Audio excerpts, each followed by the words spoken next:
అందరికీ నమస్కారం అండి.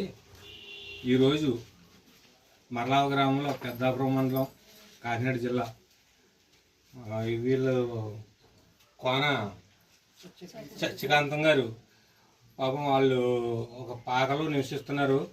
ప్రమాదవశాత్తు నిన్న రాత్రి ఇల్లు కాలిపోవడం జరిగిందండి. కట్టుబట్టలతో ఇప్పుడు తల్లి పిల్ల ఇద్దరునే వాళ్ళిద్దరూ రోడ్డు మీద పడిపోయారు. ఏ దారి లేదండి. రాత్రి శివకుమార్ అని నాకు ఈ ఊరిలో ఫ్రెండ్ ఉన్నాడు.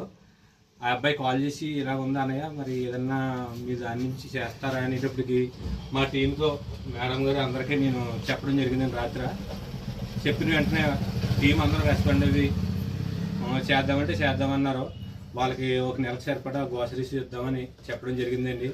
అలాగే స్వీటీ మేడం గారు మొత్తం సరుకులకి నేనే ఇచ్చేస్తాను, అమౌంట్ కూడానే ఇదంతా నేనే పెడతాను మా ఫ్యామిలీ తరఫున అలాగే మేడం గారు చెప్పడం రాత్రి ఈరోజు రావడం జరిగిందండి.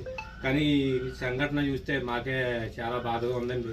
మేము ఏం చేసినా ఏదో కొంచెం సహాయం అంటే చేయగలం, కానీ పెద్దదంటే ఏమీ చేయలేము. వాళ్ళ బాధ అయితే మాత్రం మేము తీర్చలేనిదండి, ఎవరో తీర్చలేనిది. చూస్తే మాత్రం చాలా ఘోరమైన పరిస్థితి. ఈరోజు రావడం మీద ఏదో కొద్దిగా శారీసు వాళ్ళిద్దరికి కొంచెం శారీసు, 2 రైస్ బత్తాలు, గ్రోసరీసు, కూరగాయలు, నిత్యావసర వస్తువులు అన్నీ కొన్ని పట్టుకుని వచ్చామండి ఒక నెలకు సరిపడానే. వీటితో కొంచెం మీరు ఇబ్బందులు ఉన్నారని 10 రోజుల పాటు మీరు తింటారని మేము తీసుకుని వచ్చామమ్మా.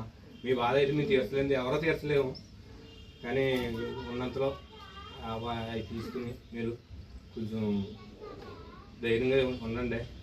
ఎవరో ఒకరు మీకు హెల్ప్ ఎలాగే చేస్తారో ఆ భగవంతుడు ఎలాగ ఉన్నాడు, మొత్తం అంతా బాగా జరుగుతుంది. ఓకేనమ్మా. థ్యాంక్ యూ మేడం గారు.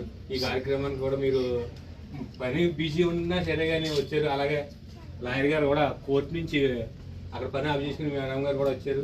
అక్కడ నుంచి అంజనీ శైలం కూడా రాజమండ్రి నుంచి ఆవిడకి పని ఉంది, ఆ పని కూడా ఆఫ్ చేసుకుని ఆమె కూడా వచ్చారు.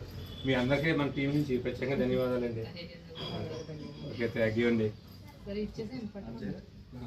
కట్ చేసి